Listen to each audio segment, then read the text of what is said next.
Good afternoon, everyone out there in Irish Breakdown land. I'm Vince D'Addario. That's Brian Driscoll, and we are going to continue our breakdown of the Notre Dame football schedule for this upcoming fall. And we have broken it up into quarters, right? So last week on Thursday, we did the first quarter, which was the first three games of the season.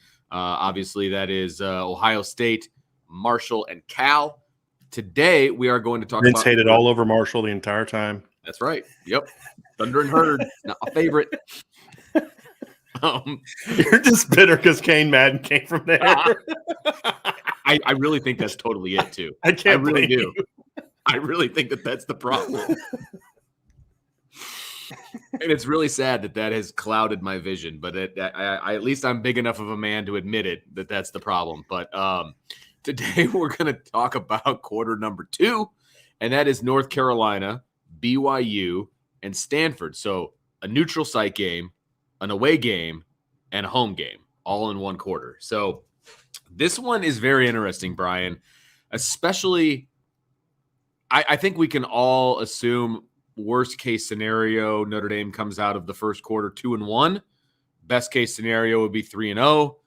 So going into second quarter, it's going to be very interesting going on the road to North Carolina. North Carolina is ranked in the top 25 in most of the, way too early polls and whatnot that I've seen. They're usually in the 20 to 25 range. I don't know if you've seen anything different, but yeah, I've seen them in a few of them. They've been ranked there, and then BYU's definitely consistently in the top 25 as well. So you've got two ranked teams here, and then Stanford, which we never know what Stanford's going to be. It's a very intriguing second quarter, Vince. It really is. It could end up being kind of soft outside of BYU, or it could end up being the toughest quarter of the when you take all three teams into consideration.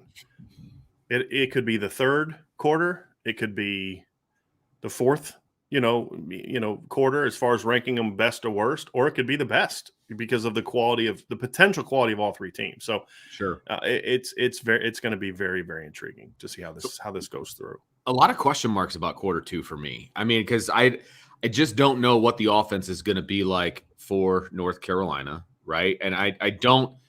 They've recruited well on the defensive side of the ball at North Carolina, and so maybe they're going to be better defensively now that they got rid of, certain people and certain things. My favorite guy.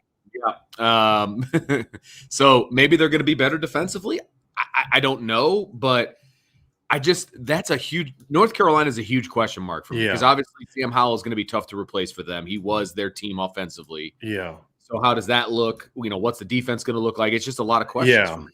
Well, like when you just look at the entire quarter, Vince, the whole thing is just there's so much uncertainty about it, right? Like we know what BYU is going to be, right? They're one of the most solid teams on the schedule, meaning you kind of have an idea of who they're going to be. You have an idea of what they bring to the table. You have an idea of the toughness and the experience, and they return a lot of guys, and they're a good football team, right? You got to bring your A game to beat them the way that you should. And outside of the way, I was banging Marshall for their schedule and things of that nature, but like BYU, they scheduled the big boys. They're almost completely opposite argument. Correct. They're almost an honorary member of the Pac-12, number one, because they play a bunch of those. And they would have played in the Pac-12 title game if they. I mean, I'm looking at it now. They were 5-1 against Power 5 teams last year. Right, and they were 5-0 against Pac-12 teams. Right, exactly. Because their only loss to a Power 5 team was a road loss at number 5 Baylor. Right. I mean, and then they also lost to Boise State, and then they didn't lose again until they lost to UAB in a bowl game. I mean, they were a quality football. I mean, and they weren't just winning games. I mean, some of these games were convincing. They were putting points on the board too. Yeah, I mean, it was 9 over Utah. It was 10 over Arizona State. It was they beat Virginia 66-49. The Washington State game, they only won by 2, but it was on the road. Right. And so it was quite interesting to kind of see how their season went through. And then Stanford, it's like, Stanford's just such a weird team because, 2 years ago, it looked like they had turned things around, then they fall off again, this year. And, that you look at their schedule and it's like, with the exception of a couple games, I mean, most of their games weren't even competitive, Vince. I mean, 24-7 to K-State. They lost by 11 to UCLA, 18, 3 to Washington State, 7 to Washington, who was terrible. Then they lost by 45 to Utah, 21 to Oregon State, 30 to Cal, and 31 to Notre Dame. And I mean, they weren't even competitive. but it's like they got some guys coming back. Yeah. It's such a strange situation, in my Right. opinion, that you just don't know if they're going to be. So that's the intrigue of this quarter number 2, right? Like Stanford has a lot of guys coming back, and they were super banged up late in the year last year. I mean, they were really banged up. A lot of guys coming back. So you look at it and say, what are they going to be? And that's the thing. Is like with North Carolina, I think is an underrated team on the schedule this year. And then you look at BYU; they're one of the 3 or 4 best teams in the schedule. And then Stanford is an unknown. So that's why I say, Vince, there's so much uncertainty, but it really boils down to, as you were kind of alluding to earlier, is North Carolina. What is North Carolina going to be this year? Right. And they're a big unknown for me, and how they are, and because talk about it's Sam Howell, they got to replace Sam Howell. Well, they lost 3 starters in the offensive line. They also lost another 1,000-yard running back in Ty Chandler. They have a lot coming back on defense. When you're like, well, their defense stunk, true, but they did get rid of Jay Bateman. They bring back Gene Chizik. They hired a guy that was at Indiana last year, had been with Georgia for a couple years before that. A young coach that's got a pretty good reputation, and kind of see how they are. So it just they're a very intriguing team when you look at Stanford. Yeah, no, absolutely. North Carolina, yeah, and that's the North Carolina part of it too, being on the road after 2. Look, I'll say it, relatively easy wins at home. I would hope against Cal and the Thundering Herd of Marshall, and so you depending on what happens at Ohio State, are you going to be shell shocked from the Ohio State game? Is it a close loss? Is it a win? Is it a blowout loss? How are you feeling coming out of that game? And then you're not really going to be tested in games 2 and 3 against Marshall and Cal. And so if you're not going to be tested in those games, and then all of a sudden now you're going to go on the road to North Carolina, and you should be tested against North Carolina. They're still, a Power 5 team. They're still, a team that can compete. They have recruited very well, but again, they're replacing their quarterback. But this is game 4 at that point. So what he's going to have some experience under his belt, whoever that happens to be. Let me see. Last time I checked, it's going to be a competition between Drake May and Jacoby Criswell. If everything I'm reading about North Carolina is accurate. And of course, they're going to be replacing a bunch of offensive linemen. So the offense is going to have to really take a step for North Carolina in order for them to be competitive in this game. But being on the road for Notre Dame, their only other road experience this year up to that point is going to be Ohio State. And so is this road experience going to be different for Notre Dame? Yes, no question about it. How are they going to handle that? If they didn't handle the road experience at Ohio State very well, how are they going to handle the road experience against North Carolina? Those are all question marks. And defensively, I think that North Carolina is going to be better defensively, but there's so many questions that I'm just not sure what that road experience is going to be like for Notre Dame. Yeah, I think the defense part is the interesting thing because, I expect them they can't get worse, right? Agreed. The question is, how much better do they get? Are they go from 32 points to 28 points? Well, I think they're going to be counting on some young talent too, right? Right. Well, I mean, but there's also a lot of guys ascending. Like Miles Murphy is now older. Actually, I always get that there's two Murphys from North Carolina that came out in the same year, and I always Miles is the one that's at Clemson, and Notre Dame plays both of them this year. And it's Miles. Okay, it's Miles Murphy from North Carolina. So see, it's very, very confusing stuff. They're both Miles Murphy. Okay. Oh, well, that's even one more. was a D end, one was a D tackle, right? And they came out same class. And Miles from Clemson was a 5-star. The other Miles was a 4-star, good football player. He comes back. They have Tony Grimes coming back a corner, who last year as a sophomore was technically supposed to be a freshman because he reclassified, skipped the senior year for 2020 and got a chance. He's considered one of the top young corners in the country. They've got all their linebackers coming back. Yeah. They've got a lot of DB guys coming back. From a defense, it was terrible. So you got to ask yourself, okay, were they bad because they were poorly coached, or were they bad because they don't have talent? Well, as you mentioned, Vince, they have recruited that side of the ball pretty well the last couple of years. Right. So does the talent finally start taking over? And what you need from the defense is just be competitive, right? You don't got to be the, Georgia or Alabama or Notre Dame on defense. You just got to don't stink on defense. True. And then the other questions on the other side of the ball, Vince, is you're losing, not only you lose 3 stars of the offensive line, but you lost your line coach. Well, then Phil Longo goes out and hires a guy that worked with him in the past at other schools like Ole Miss and some other places, Jack Bicknell Jr. You say, okay, well, they got some guys that didn't start last year that have got some playing time in the offensive line. And we could talk about, like, they got 2 really good freshmen coming in at running back, so they're going to be good there. Josh Downs is arguably the best receiver Notre Dame's going to face all year. With all due respect to Jordan Addison, he's not better than Josh Downs, in my opinion. I mean, he's probably the 3rd best receiver Notre Dame's going to face this year, which says a lot about the receivers that Notre Dame is going to face this year. Trey Flowers is a pretty good receiver at BC too. Well, yeah, that's true. That's true. Zay Flowers is a real good football player. And then you got Jackson Smith and Jigba from Ohio State, and obviously you've got Josh Downs, Jordan Addison. So it's going to be a very strong schedule full of good receivers. Yeah. But when you look at Notre Dame's sort of the matchup, it really comes down to, like, the offensive line I'm not super concerned about because it was pretty bad last year, and they still ran for 200 yards a game and all that. I think it's going to be a little better this year because they have, some young guys coming up. It's not going to be worse than it was last year, but it's a scheme that can protect against the line. That version of the air raid can protect against the line. It's quick. Those are quick hitters. Right. And you don't need blocks. Exactly. Yeah. They got a lot of talent coming back to the skill position. So then it comes down to the quarterback. And here's the thing I need people to understand what I'm about to say here. Everybody knows Sam Howell was my favorite quarterback in last year's draft class. Not necessarily saying the best, just my favorite. The guy that I like the most. But when you look at sort of what they have coming back, who wins the quarterback battle is ultimately going to determine whether or not North Carolina is going to be a threat to Notre Dame. And I say that because Drake May is a nice quarterback. He's a good player, good solid young player. He's fine. Jacoby Criswell is the guy that worries me, because he's got a really nice arm. He's a dual threat quarterback, but he's not a runner per se, right? Vince, like, he can run. You can do designed runs with him. He's got a nice thick frame. Right. He's a good athlete, but he's a runner. He is an effective runner, but he's not a runner. He wants to throw. He can hurt you with his arm. He had some really nice high school film coming out, and he's a talented player. Last year went 13 of 21 for 179 yards in very limited time. He's the guy that I'm most concerned about when it comes to, if he wins the starting quarterback job, he presents an even tougher test because he is a much more dangerous scrambler than Drake May. And I think he's can hurt you very similarly to how Sam Howell hurt Notre Dame last year.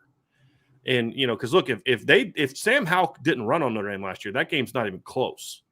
I mean, he ran for over 100 yards against Notre Dame. Absolutely. And so until they prove otherwise, I'm going to constantly be concerned about Notre Dame being able to play teams that have mobile quarterbacks. And when you combine that with the talent they have at other positions, and again, like, they lost Ty Chandler, he got drafted. They don't have a ton coming back. I don't know if British Brooks is even, if he's on the team either. I know that he was considered a senior last year. I don't know if he's got a COVID year or not. DJ Jones is okay, but they got two really talented young running backs coming in. George Petway is one who I like quite a bit. So, and my stance, Vince, running back's not a position you need experience. You just need talent. Right. If you have the talent, you can play. And so they got 2 freshmen coming in. I think they'll be fine at running back. It really comes down to who starts at quarterback. And if Criswell wins the job, not by default, but wins the job, then I'm going to look at that and say, hey, that group's got a chance to really, really, really do something here this year and be a surprise team, because last year they were the hunted and they didn't handle it well. This year, there's a decent amount of people dismissing them because, Vince, you had mentioned that you'd seen them in some top 25s. I haven't seen them in a ton. Like, they've been in some, but not a lot of them. And it's been mostly like BYU, USC, Clemson, and Ohio State. But I think they're getting overlooked a little bit this year because there's this assumption that because Sam Howell's gone, they're just going to take a step back. Well, I'm kind of making an opposite argument to what I made last year, because remember, we thought they were overrated going into last year. People had in the top 10 because it's like, you can't lose 2,000-yard running backs, 1,000-yard receiver, and all these players, and you're going to be better the next year. That's silly. Well, it's kind of the same thing happening to them now, but I think because of some of the coaching turnover, that boosts them up a little bit, and the fact that there is a lot of other talent coming back, where last year, if the offense didn't play great, they were going to lose. There's not that same burden on them this year. So that's kind of my thing is this is going to be the first post Ohio State game where we're really going to get a chance to see what this Notre Dame football team is made of. I completely agree with that, because they could almost, and I don't want to underestimate Marshall and Cal, but they could almost sleepwalk through those two games and still come out victorious. Now, of course, you and I will talk about those games and about what we see, and if that's the case, we'll have concerns, no question, coming out of games 2 and 3.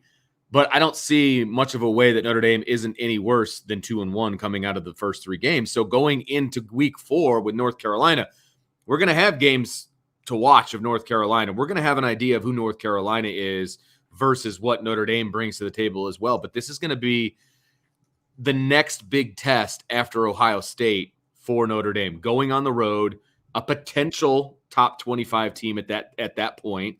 And you're going to have, a first-year starting quarterback that's going to have some games under his belt. And so we're going to know kind of what that offense is going to look like, et cetera. Yeah, and they're coming off a bye, right? So they got Florida A&M in the opener. Then they've got 2 road games at App State, at Georgia State, then a bye. So they're games. The App State game could be a test. App State's a good football team, but A&M's a tune-up game. Georgia State should be. If they're 2-1, it's like, okay, they're not that great. But if they're 3-0 and they're coming off a bye and with a brand new starter quarterback, you get time to kind of rethink some things. It's going to be interesting to see how that gets handled, because it's really going to be their first big test. And look, there's going to be a little bit of a chip on their shoulder because North Carolina gained some confidence against Notre Dame last year. Notre Dame won, but that was a game Notre Dame was supposed to blow them out. They were unranked. They were really struggling as a program, and Notre Dame just couldn't put them away. Yeah. And I think that North Carolina gained a lot of confidence in going into that game. Because, if you were, I think they were 4-3 at that time. They had lost by 10 to Florida State. They got blown out by Georgia Tech. And you're like, okay, well, this should be a team that Notre Dame dominates. And they didn't. Yeah. And they just could not stop Sam Howell. You're like, well, Sam Howell's not back. Well, Notre Dame also had some scheme problems in that game last year. Remember, they had like that pick route that should have got called but didn't get called for a big play. They had that blown coverage by Ramon Henderson that resulted in another big play. We could talk about, well, you clean the scheme things up and you're gonna fix that. That's all true. But in North Carolina's minds, they're thinking, man, we can play with them.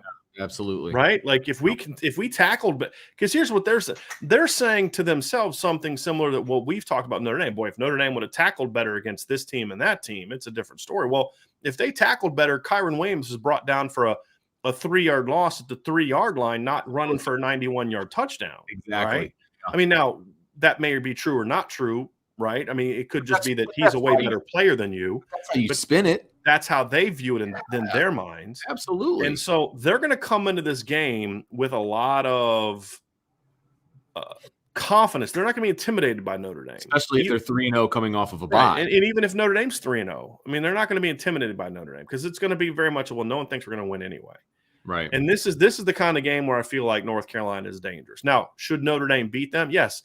What frustrates me, Vince, is whenever you talk positive about an opponent, you get those people to jump in. Well, you're just saying that to cover. No, we're not just going to get out here and talk about every opponent. Well, Notre Dame's better than them. They should kill them by 30. There's other fanboy shows that you can watch for that, right? Yes, there are. The fact is that if you don't properly appreciate an opponent, then you can't properly appreciate the victories, even the convincing ones. Yes, absolutely. Well, of course they beat that team by 30. That team's no good. Well, that takes away from, wow, they beat that team by 30. That's a really good win, right? And so that's kind of what the point of this is. But this is a game Notre Dame should win. And if they win, which they should, you go into your first bye week either 4-0 and red hot, or 3-1 and on your way to overcoming that first loss. Yeah. And then as you come out of the bye, most likely, Vince, you're going to be facing a team that's probably ranked, I would think, and a team that, talking about BYU, and a team that, in my opinion, has a chance to be your first notch on your belt of, okay, what is this team going to be? Because when you look at BYU coming into that game, got some tough they games. will have 5 games under their belt, right? Yeah. They play at UCF, And there's 2 games they have, and then they play home against Wyoming, home against Utah State. Those should all 3 be wins, right? Well, games 2 and 3 are home against Baylor and at Oregon. Those are tough ones. They got to go 1-1 against those 2 teams. If they go 1-1 against those 2 teams, they're going to be ranked when Notre Dame plays them. So if you're a Notre Dame fan, you're rooting for BYU to win at least one of those games.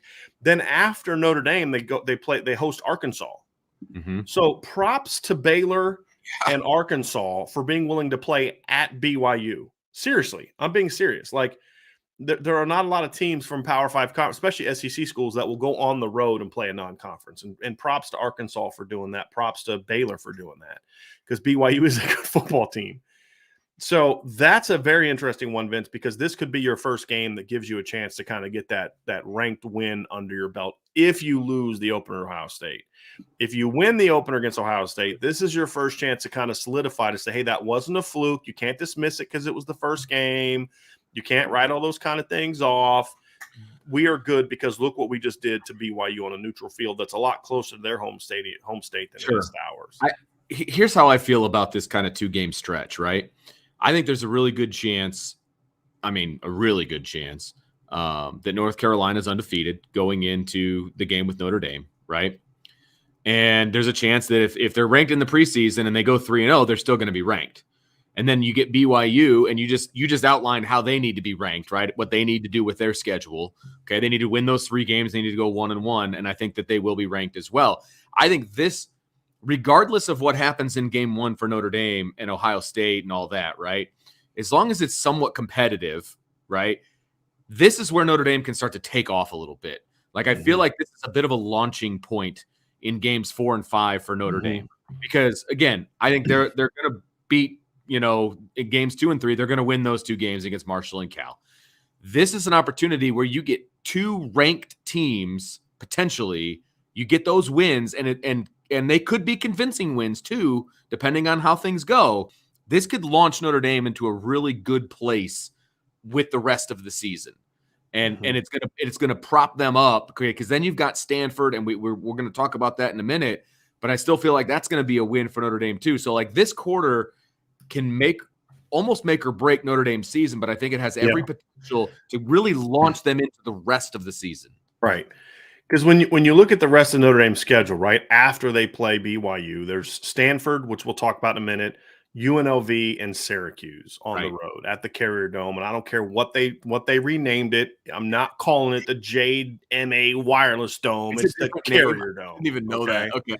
Yeah, it's the Carrier Dome. You're right, Vince. If you can win those 2 games over 2 quality opponents to varying degrees, I think BYU is better than North Carolina. I do too. And the other thing is they're completely different styles. Like North Carolina is about scheme and tempo and plays. BYU is play some tempo on offense, but BYU is a physical football team, even offensively. And so you win those 2 games, and you're like, okay, you've really got some confidence going into that stretch. And when you look at BYU, especially, look, the reality is I'm gonna have this conversation unless BYU goes out and just gets blasted by Baylor and Oregon. I'm gonna continue this mantra. This is a good football team. Yeah.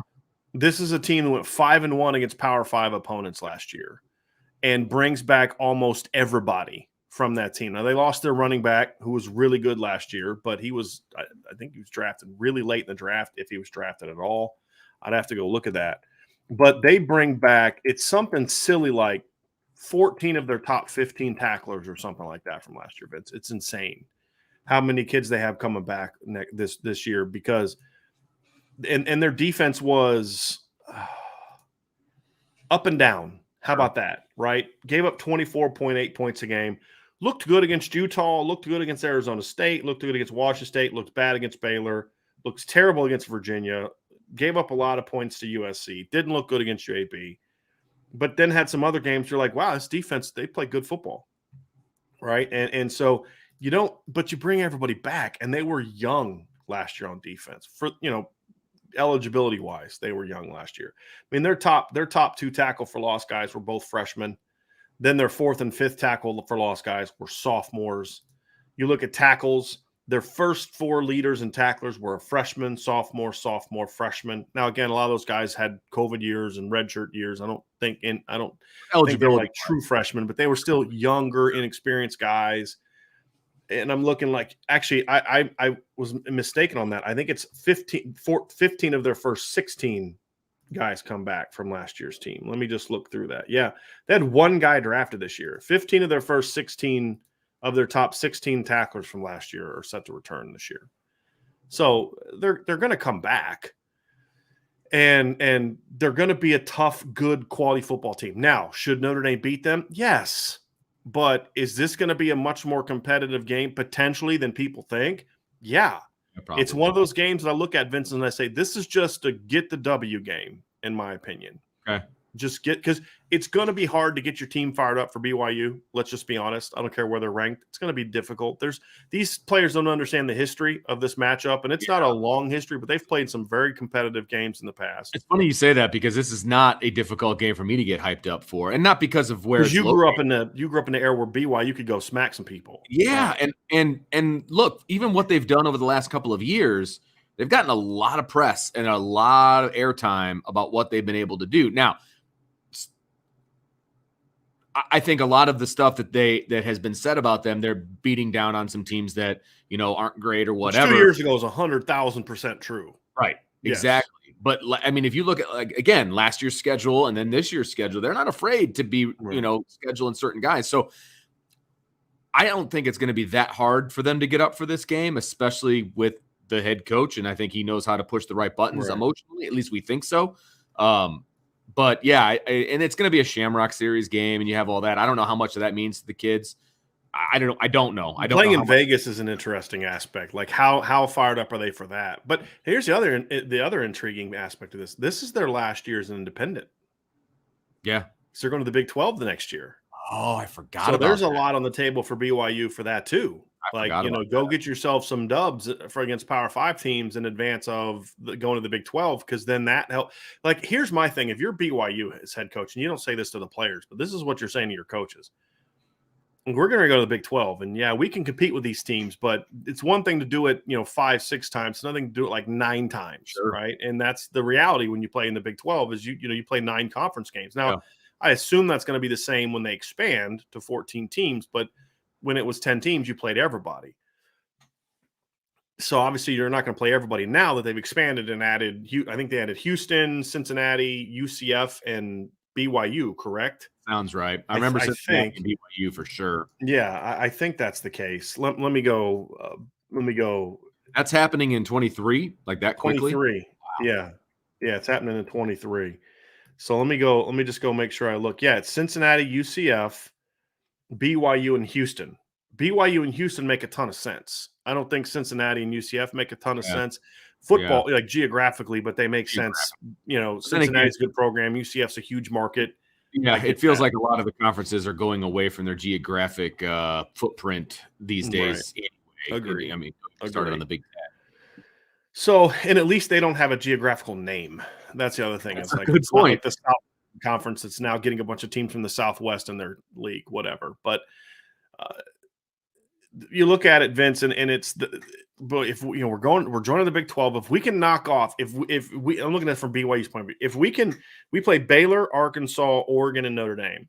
If we can knock off 2 to 3 of those teams, we're going to give ourselves a huge recruiting push. Absolutely.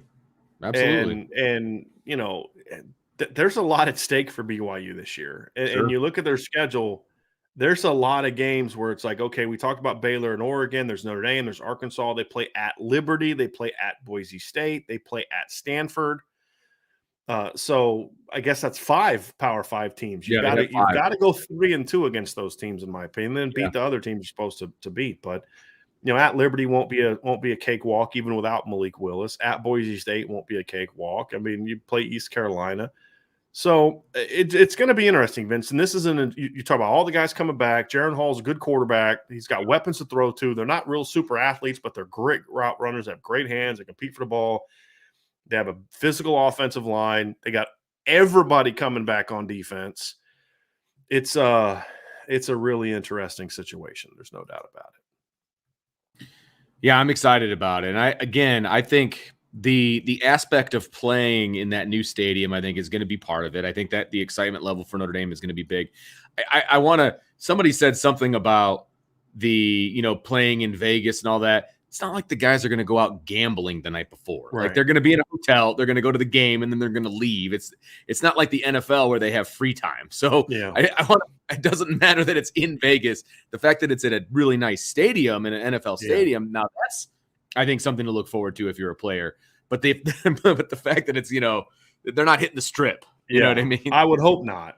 And if they are, then this team has bigger problems than agreed. Playing Las Vegas. I don't think they're going to be allowed to get out of the hotel long enough to do that, but that's another conversation. Maybe they'll go to a show or something as team, you and I both know, Vince, it ain't that hard to get out of a hotel if you're dead set on it, but it just depends on, what's your leadership like. Exactly. Do you have the leadership? Do you have the focus as a team to say the player level? 100%. 100%. It's got to be the players. The players have got to be able to say, hey, listen, we're getting in town. They'll probably get in town like Friday, like normal, Friday afternoon. Hey, everybody, listen, this is a business trip, right? We're not here to go see there. We're not here to go to this. We're not here to go to that. We're not here to see this thing. We're not here to do this. We're here to handle some business, right? And if we do what we need to do, we'll come back this summer as a group and we'll have some fun, right? Right. But we'll put all of our NIL money to a pool and we'll take a team Vegas trip in the off season if we handle our business, right? And then, of course, there's a fine line between it being a business trip and being college football. We've talked about that a million times because there has to be some emotion involved. But business trip is not that. To me, I'm not talking about the nameless, faceless opponent thing. Brian Kelly business trip is we're here to handle some business. Right. And exactly. that is fire. That is passion. It's not a business. It's a business trip. We're here to take care of business. We're here to take care of BYU. We're not here to have fun and party and do all that other kind of stuff. That's what I'm referring to. Yes. And that's what the focus needs to be. And if then there's not a dang thing the coaches can do about that. Right. I mean, they can to a degree, but you as coaches, you can't have the coaches up till 3:00 in the morning making sure nobody's sneaking out of the room. Right. I mean, it's going to come down to the leadership of the football team and the focus of this football team to say, hey, look, let me tell you something. If one of y'all steps out of line, the coaches are going to be the least of your problems. That's great. That's what leadership is. I could not agree more. And I think there is leadership. Team, but that's what we're going to learn. Yeah, that's what we're going to learn about this football team. Yeah, no question. And then there's the final one, Vince. Yeah, the final one is Stanford. And Stanford is – I mean, look, Notre Dame has dominated Stanford recently. There's no question about it. And I still think it's not like Stanford's going to go, circling the drain. I don't think Stanford will ever be in that, scenario. So they're going to be. What does that mean, Vince? What do you mean by that? Well, I don't think that they're honest question. I don't know what you mean by that. No. I don't think that they're going to get to a point where they're going to be a perennial 2 and 3 win team. You know what I mean? Where they just can't recruit anymore. Yeah. They're not that far off, to be honest with you. Yeah, I'm going to give them a little bit. 3 and 4 games in 2 of the last 3. I mean, you could say they've won 4 less games the last 3 years, but that would be cheating because they went 4-2 in 2020. Yeah, right. But they went 4-8 2 years ago, went 3-9 last year. Yeah. I just feel like they were bad. I want to give them the benefit of the doubt that they're going to be able to rebound at least enough to be a 500 ball club. You know what I mean? Now, yeah, I hope. Again, I hope. And we've talked about it a bunch, right? I don't really necessarily want Stanford on the schedule anymore. Like this game does not excite me anymore. It really never did, to be perfectly honest with you. I understood it in the past, getting that game out in California, but I just don't think that that's necessary anymore, to be honest with you. And there's plenty of other teams on the West Coast that you could schedule where that could still fulfill. Like we've talked, and we'll talk about this. We'll have a schedule, like an ideal schedule thing, and that's the part. Like mix up the West Coast trips, right? Play UCLA a couple years. Play right. Make a return trip to Berkeley, which I wouldn't recommend, but go play Washington, go play Arizona State. There's things you can do if you're dead set on playing out west, then play one of those teams in a home and home or on a neutral field or something. You don't need to play Stanford. And the only thing that attracted me was the fact that both teams were striving for excellence, right? And they're both academic schools and all that. But Stanford clearly doesn't take football that seriously, and that's fine. But you're not helping Notre Dame anymore. It's like it used to be for a while there in the early in the Kelly era, where like 2012. When they beat Stanford in 2012, like that was a springboard to a great season. It's like once they slayed that dragon, it's like nobody else is going to touch them. That was the one in the rain and all that too, right? The overtime one when they had the 4th down stand at the end of the game, and Tommy comes off the bench, and when Ever goes down and leads them to an overtime victory, and then 2014 you had a great comeback victory, and it just was one of those things where it's like, it meant something to beat Stanford, and now it's just like, like you're pounding Stanford in the last game of the year while everybody else is playing in some rivalry game, and you're playing a team that stinks. Yes. And the thing about bouncing back, Vince, I hope Stanford bounces back. I've always kind of liked David Shaw as a coach. Yeah, me too. It's gotten real stale though. Right. And the offense is just soft. They can't run the – I mean, their rushing numbers in recent years have just been – which has never been their calling card. Their calling card was running the ball, putting offensive lineman in at tight end, and just pushing it up. And I think we've talked about this before, but it was weird because it came out of nowhere. Right. Like in from 15 to 17, this is what – well, really, if you look at he took over in 11 was his first year? David Shaw's first year was 11, right? They averaged 210 yards rushing. They had a 1,300-yard rusher. 2012, they had a 1,500-yard rusher. 2013, they had a 1,700-yard rusher. 2014, they didn't run the ball that well and individually, but they still averaged 158.8 yards per game. That was their down year. Yeah. And then they had some injuries and all that. Then the next year, you have Christian McCaffrey breaks out, and he goes for 2,019 yards. Then the next year, he goes for 1,600 yards, and Bryce Love goes for over 700. So your top two backs combined for over 2,300 yards. And 17, Bryce Love goes for over 2,100 yards and 19 touchdowns. And then all of a sudden, the bottom falls out. Yeah. The next year, he only has 739 yards. They only average 107.9 yards per game. The next year, they fall down to 105.5. The next year they go up to 132.8, and then this past year they averaged 86.8 yards per game as a team. And it's like it went from one of the best running teams in the country to you guys suck at running the football. And it's bizarre. It just doesn't make any sense like what happened. I mean, they were known for what?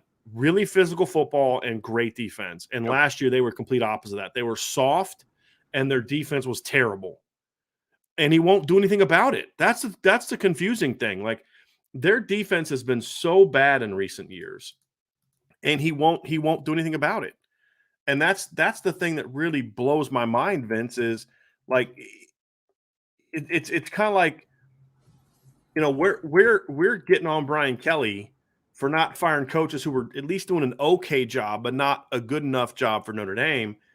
And you look at Stanford, and Lance Anderson has been there for years, and their defense is abysmal.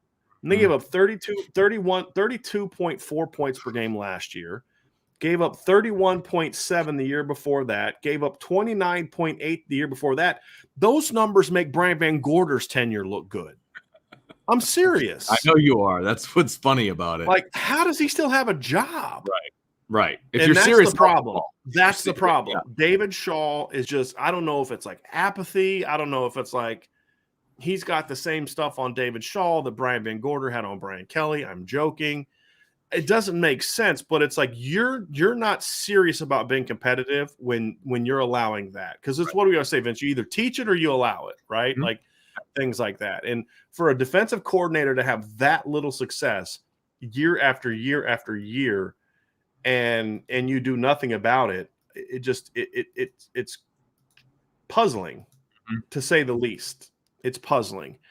And you said that you think they may bounce back. I hope they do, but the concern is for me is anything else. I don't have a whole lot of empirical evidence that says that, but the Stanford that has been around most of my adult life is a team that's competitive, and it's a team that puts out really good tight ends and puts out offensive linemen and they will have a good tight end this year. Smash mouth. And it's like, I wish for Notre Dame's sake that Stanford team was around, because I'm okay with a physical team because it shows me what my team can do. You know what I mean? Like, it was a great measuring stick. That's a great point, Vince. Stanford's always a measuring stick for who you were as a football program. Absolutely. And right now, the Stanford that we have seen the past couple of years, they don't do anything for the schedule for Notre Dame. No, they don't.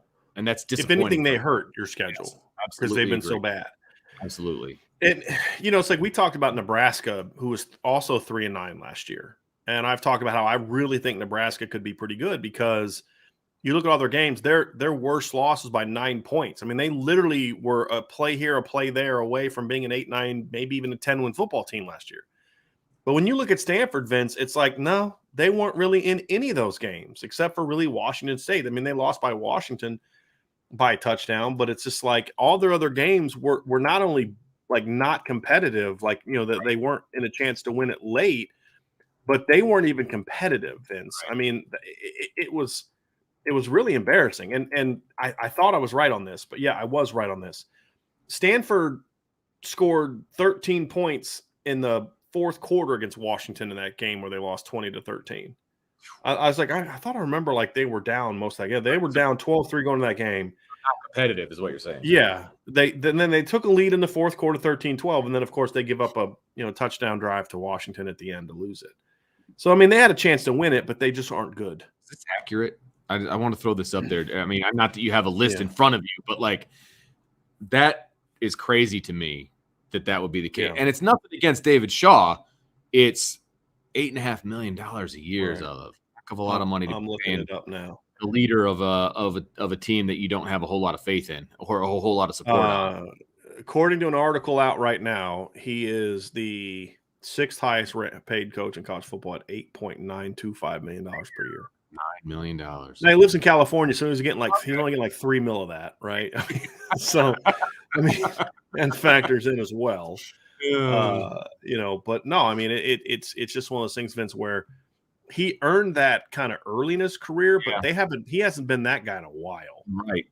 And that's because if you look at like the last 3 games against Notre Dame, like Stanford dominated Brian Kelly for most of his tenure, and if you look at Kelly's record against Stanford, it was 5-6 against Stanford, won his last 3, but he only beat, I think, 2 Stanford, 3, like he was like 3-5 against Stanford teams or 3-6 against Stanford teams with a winning record. Like their last 2 teams they beat were 4-8 and 3-9, and they beat them convincingly. Now the 18 win was a 9-win Stanford team, and you pounded them pretty good. At the time, they were ranked in the top 10. And then, of course, you lost in 2017. You lost in 2016. You lost in 2015, a game you should have won. But to your point, Stanford went through a stretch here where they beat Notre Dame, including the Weiss, the last year of the Weiss era. Like Charlie and Ty all beat Stanford. I mean, they had won 7 straight against Stanford. And then Charlie lost that last game, and then Stanford won a total of 7 out of 9 games against Notre Dame. I mean, dominated that series. Yeah. And then Notre Dame won the last 3. And so, but it hasn't even been close. Right. I mean, and that's the thing. It hasn't been competitive, and it's definitely not the measuring stick that it used to be. Yeah. A win against Stanford used to be a really big deal. Like you said, the launching point for the 2012 season. I mean, that overtime win, that was huge. You know what I mean? Mm-hmm. And they've had really good quarterback. They obviously had the Luck kid, and they've had those running backs, and you've outlined all of it. And it's disappointing to me, and I think it might be, again, wishful thinking that Stanford rebounds and comes back. But if they're going to continue to be on Notre Dame's schedule, then as an analyst, I need to see Stanford come back. Mm-hmm. Otherwise, it's not even a data point for me on the Notre Dame schedule anymore. It's a waste of our time, essentially. It's like playing a MAC school. Yeah, that's disappointing to me. It's like playing Vanderbilt or. It's unfortunate. It is. I hope that if they don't show signs of life, see, here's the thing: the Notre Dame Stanford, I believe. Let me just look because I want to make sure I'm correct on this. Yeah.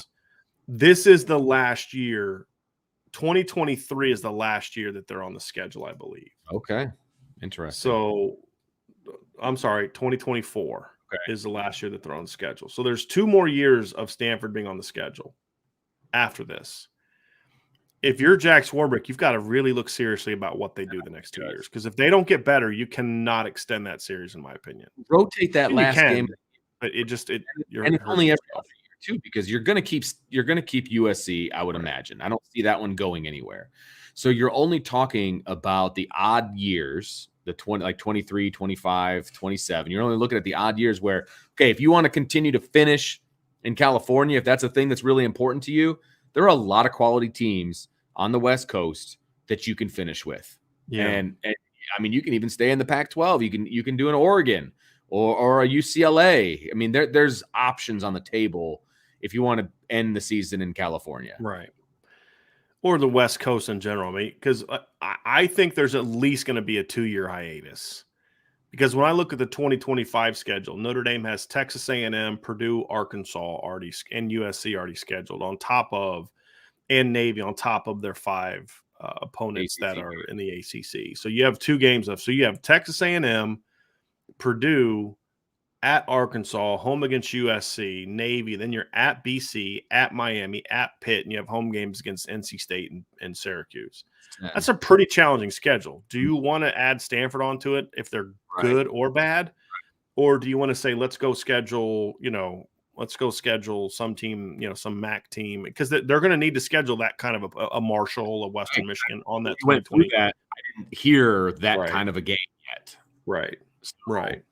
Especially if you believe that Lincoln Riley is going to turn USC around, it's even more reason to make sure, to make sure that that's more of a winnable game. So I definitely think they at least take a 2-year hiatus, and then the next year they have 10 scheduled. The next year as well, they've got Wisconsin, Purdue, at USC, at Navy, and then home against Michigan State at some point in time. So you've got a 10. You've got a 10-game schedule with Wisconsin, Purdue, USC, and Michigan State already on it. Do you really want to add, you know what I mean? Right. So, I could definitely see Notre Dame and Stanford taking a hiatus. And honestly, at this point in time, it needs to. Cool with it. I really am. Especially if Stanford's not going to rebound. If their ceiling right now is 500, that doesn't do anything for Notre Dame. Right. It's like DC Irish says, I like the Stanford games. It's a good rivalry. It helps beef up the schedule if they're good. Agree. And 5 years ago, I would have never dreamed of having the conversation we're having now, DC. Exactly. That's the thing, is I agree with this point completely, Vince. The problem is they're not good, and they haven't been good for a few years, and they haven't done anything to make us think that they're doing anything to get good. That's the problem. And, you have a head coach who just refuses to get rid of bad coaches. They don't work on a recruiting trail. Mm-hmm. And, where am I? Where did that happen before? Oh yeah. I don't know. I guess it's deja vu thing going. Oh. Yeah. So yeah, it's not a good. But again, during that time when you're kind of joking about Brian Kelly, right? Yes. But Notre Dame still won. Right. You're absolutely right.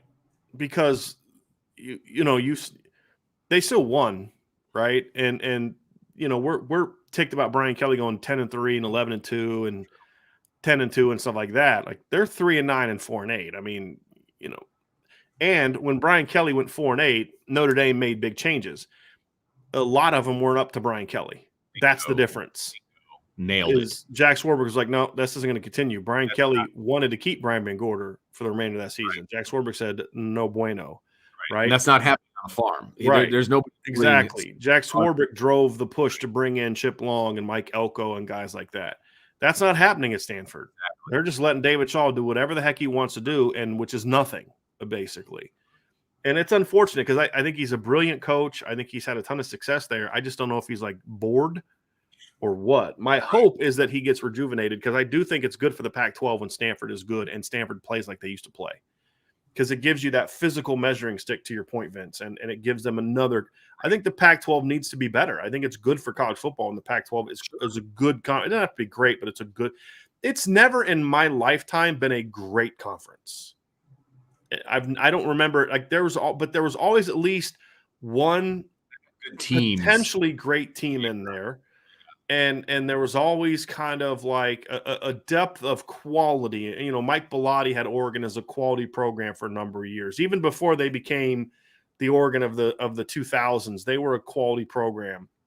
There was a couple years in the early 90s under Don James and Jim Lambright where Washington was a national title contender for several years. They beat Miami one year when Miami finished number 2. I thought they should have won the national title that year. Sopo clan kept firing. Yeah, you had the Mark Brunell. Who was the other quarterback they had on? It was Mark Brunell and Billy Joe Hobart, right? Wasn't that the 2-man? They had Hugh Millen was a quarterback on that team. They had the Heward brothers, both played quarterback there. You had Rick Neuheisel was the coach there for a hot second. They had some quality teams at Washington. And then, UCLA under Terry Donahue never had an elite team, but they always had good teams, and there was always at least, there was the stretch under, what was the name? The defensive coach that had Arizona for a few years was really good. They had the Desert Swarm and all that kind of stuff. Dick Tomey, right? I mean, and then of course USC. And so the Pac-12 was at least like a quality conference. You had the couple years when Oregon State was really good with Jonathan Smith was the quarterback. You had Dennis Erickson there, if you remember that. Notre Dame fans remember that, sadly. With Chad Johnson and TJ Hushmanzada and Ken Oxendine. It was Ken Simonton was a running back. Ken Oxendine was at Virginia Tech. But like there was always like some good teams in the Pac-12. It was never a great conference, but there were some good teams in there. And lately it's just been just kind of bad. And so it's good for the Pac-12. So whether it's Stanford or somebody else, but I do think Stanford being good adds an element to the Pac-12 that it just doesn't have. So, but if they do bounce back, like you say, Vince, that's North Carolina being what I think they're going to be, and Stanford bouncing back like you hope that they do, is going to determine where this quarter falls on the overall schedule. I think realistically, North Carolina is obviously going to be undefeated when Notre Dame plays them. I think that's very possible. And I think BYU is going to be ranked, and I don't think Stanford's going to rebound completely this season. So you're talking about two pretty solid opponents, two ranked opponents, and an opportunity for Notre Dame to, make a statement here in the second quarter. Because now you're going in, you're going to have half your season out of the way at this point. I think, realistically, you're going to be 5-1. 6-0 obviously is ideal. 5-1 is the floor for me at this point. It really is. And so I think that's a very realistic record. And if you're 5-1 and it was a competitive loss to Ohio State, then you're in a pretty good shape moving into the second half or the third quarter of the schedule. I really do. And the second quarter can just launch them up even more on. Yeah, because your next two games coming out of it are games you should steamroll. Yes. So it'd be nice to have some momentum. Here's another thing we didn't talk about during the show, Vince, but this is why I love IB members, because they really think about things and they think outside the box. And Toe Jam says, we have two people. DC Irish says the farm has been horrible to play on for a long time, and they need to fix that field. And then Toe Jam says the farm is like playing on green painted sand. That's another reason why I would drop Stanford. Yeah. I mean, that is to me an unsafe field to play on. I don't think it's a coincidence Stanford has been ravaged by injuries in the last few years, and that's their home field. Right. I mean, just look, your body's not meant to slip that way constantly. That's how you get pulls and tears and things and breaks and things like that, is when you plant this way and all your momentum goes that way, and then the other part of your body goes this way, and that's how things can happen. It's not safe to play on that field. And so to me, it's like, if you're not serious about fixing this field, then I can't justify putting my kids into that environment anymore. Yep. I'm sorry. And I wonder, honestly, because like you said, after the next two seasons, that rivalry is going away. Right. Rivalry, the series is going away. I wonder if that had something to do with it. And I really do. One of them is at Stanford, I believe. Next year's at Stanford, but then the final game in 2024 is at home. So two of the next three are at home. So, I mean, you control this. You don't need Stanford. Stanford needs Notre Dame a whole lot more than Notre Dame needs Stanford. Absolutely agree with that. And I don't think Stanford cares much about that series anymore either. They care about that series when they're beating Notre Dame. They don't care about losing to Notre Dame. Absolutely. So, I think it's time for that rivalry to go. To be honest, and I'm happy. It looks like the writing is on the wall for at least a 2-year hiatus. Yeah. Hopefully further along the line than that, but the writing is on the wall, and I'm happy about that. I really am. Agree. So that's this quarter, Vince. So I think your point is correct. I think they've got to go 3-0 in this, and obviously they've got to go 3-0. I will say this: if Notre Dame beats Ohio State and goes 11-1, I don't think that loss will be to Clemson or USC. I think it'll come in this quarter. And now I'm not saying they're going to lose a game in this quarter, but it's kind of like, you always have that stub you have that big win and you have that stub your toe moment. It happens to a lot of teams. I mean, Alabama, Nick Saban has lost more games to Hugh Freeze than he's lost to Kirby Smart, right? I mean, think about that for a second. You know what I mean? You talk about Clemson losing at Syracuse, losing against Pitt in 2016. Games like this tend to happen, and it's just point.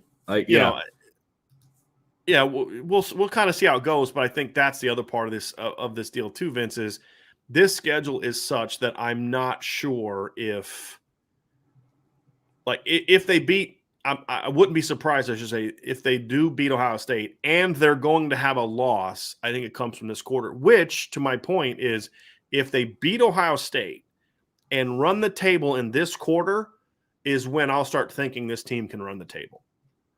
It'll have to be that, in my opinion. It'll have to be something like that. No, that's fair. I think this is going to be a fun quarter for Notre Dame. Like I said, you've got one of everything. You've got a home game, you've got an away game, and you've got a neutral site game.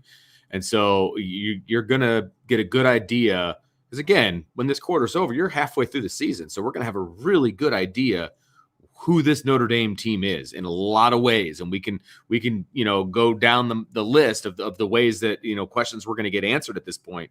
But as a team, we're going to know a lot about Notre Dame. And we're going to know a lot about how they got to 5-1, if that ends up being what they are, right? Or whatever the record happens to be at that time. But we're going to have a lot of questions answered at that point. There's still going to be some lingering questions out there, of course. There's more big games to come, but we're going to know a lot about this team after 6 games. No question about it. Yes. And I'm excited about this quarter. I really am, because I think even more so than in the first quarter, I think we get even more questions answered in the second quarter. Absolutely. Yeah. And that's one of the questions that DC Irish asked. It says, what loss do you guys think would be best for Notre Dame if they finish 11-1? Big win and a loss against weaker teams, or loss against big team and win against everyone else? I'm a big believer, Vince, that I care more about the wins than the losses. And we've seen that shown out in college football. I mean, Ohio State, the first year that Ohio State won a national title, they lost to a 7-6 Virginia Tech team at home by 14. But they got in because they pounded Michigan State. It was a top 10 team at the time. They pounded Wisconsin. They pounded Michigan. We saw Clemson get in 2016, Vince, because even though they lost, it was second to last game of the year, if I remember correctly. It was late in the season. Yeah, it wasn't second to last game. It was third to last game of the regular season. They lost on November 12th to Pitt. And then in 2007, and that was not a good Pitt team, but that year they beat Auburn on the road, who was ranked. They beat Virginia Tech, who was ranked. They beat Florida State, who was ranked on the road. They beat Louisville with Lamar Jackson that year. It was the big wins that helped them overcome. Not a great loss to Pitt. Pitt was top 25 caliber team, but they weren't great. 2017, Clemson got the number 1 seed despite losing at a 4-8 Syracuse team. Why? Because they beat number 10 Auburn. They beat a ranked Virginia Tech team on the road.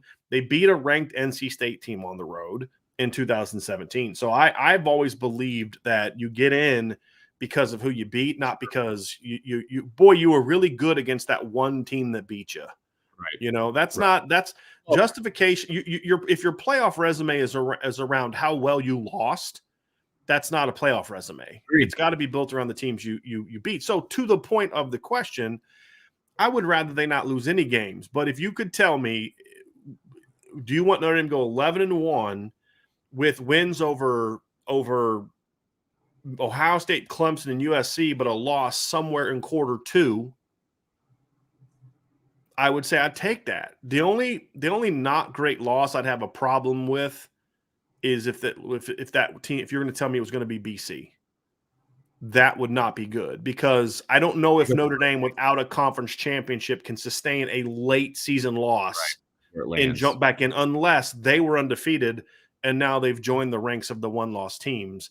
It would be very hard.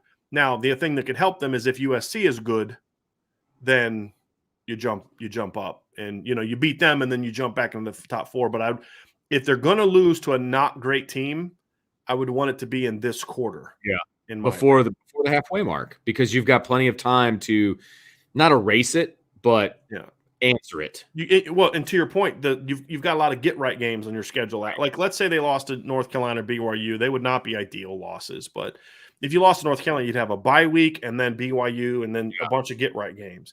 If you lose to BYU, immediately jump into your get right games. You got Stanford at home, and you've got UNLV and just a lot Syracuse. You got a lot of teams that you can go beat. Sure. Now, I would not be happy with any losses to any of those teams. No, right? me That's neither. not what we're saying. But if you're gonna do that, if you're gonna have a win over Ohio State and Clemson and USC, being 11-1, I think that says a lot about your football team. I'd rather have that than 11-1 last year, where you beat all the teams that weren't good and then you lost to the only good team you played. Right. That was a very unsatisfying 11-1 season.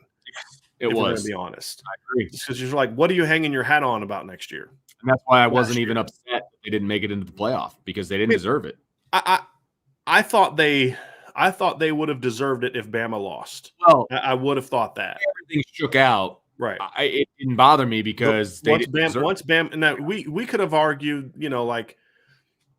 Georgia and who did they beat? No, but the reality is they would have had the win over Bama, right? Like that's your point, Vince. Like Bama had a bad loss, but losing to Texas A&M, but they had some good wins, right? I mean, that was the thing. Is like say, well, Cincinnati didn't beat anybody, beat Notre Dame, right? I mean, you know what I mean? So it's like they're hanging their hat on a loss to Cincinnati in a game they never led. 60 minutes they trailed. I mean, well, not 60 minutes. I mean, once Cincinnati scored early in the first quarter, like they never led.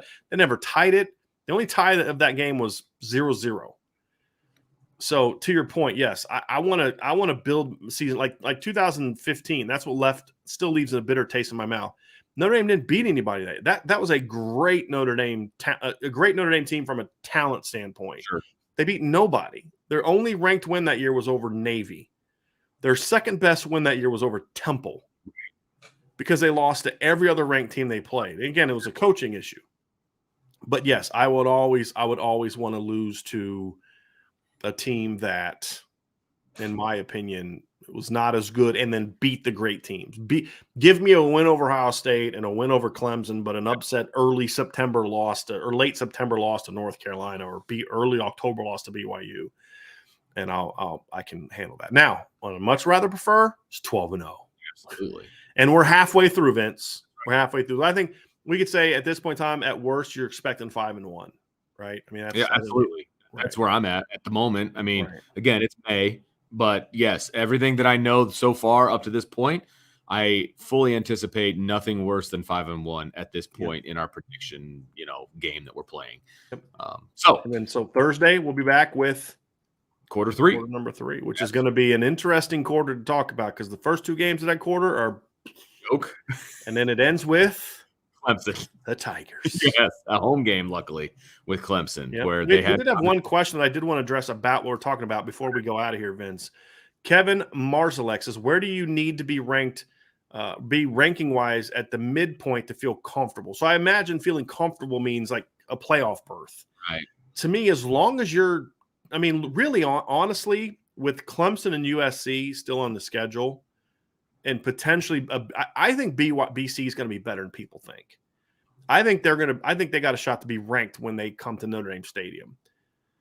But with Clemson still on the schedule, with USC on the schedule, I think that as long as you're 10-13, you're okay.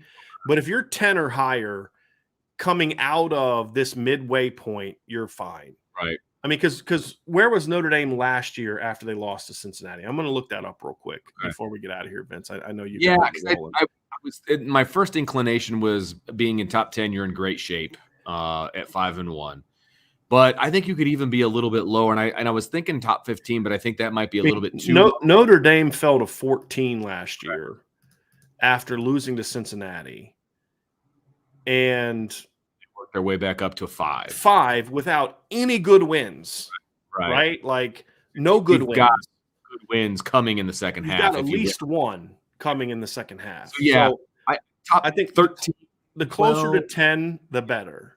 Yeah. If you're inside the top 10 at that point in time, you're golden. And how does that happen? You lose a close game to Ohio State. Because Notre Dame's going to be a top 10 team, obviously, going into week 1. Most likely, yeah.